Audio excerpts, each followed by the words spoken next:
In a city accustomed to controversial police tactics, community members and activists gathered Thursday in front of Power Plant Live in downtown Baltimore to support yet another city resident who says he was injured by overly aggressive policing. The family of Aaron Winston says he sustained a broken arm during an altercation with Baltimore City police officers last week near the Power Plant Live complex. And his life has value. There is no reason why his arm should be broken. There is no reason why he should have been charged 3 days later after the incident.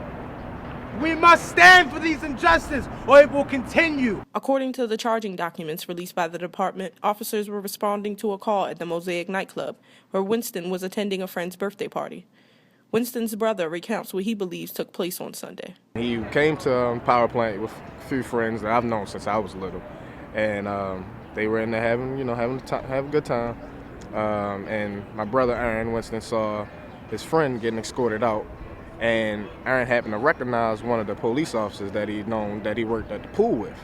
And he went over there sober, not any anger behind him, and went to ask him what was going on. And the fellow officer that was with the officer that Aaron knew grabbed my brother up and slammed him, and had his arm behind his back when he slammed him, and he broke his arm in 2 places.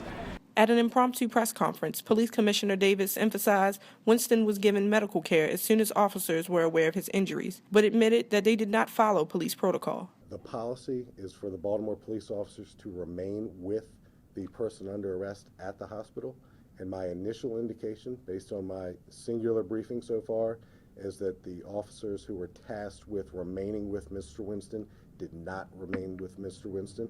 We have a policy in place that needs to be followed. Early indication is that that policy wasn't followed, but when the arrest warrant was obtained and approved, we returned with that arrest warrant and took Mr. Winston into custody after he was discharged from the hospital. So will they be disciplined for not following this policy? Absolutely. That's all part of the investigation. Days after Winston received surgery, he was charged with assault against the officers. Aaron's mother, Renee Winston, says that the charges were a means to cover up police misconduct. It's chumped up charges that they ran and did to cover their butts. Aaron did not assault no big 6'2" officer, 200 and some pounds, and he's 140 pounds wet. There's no officer that you can have down on record that they went to the hospital or any place because they were assaulted by my son. My son was the one assaulted.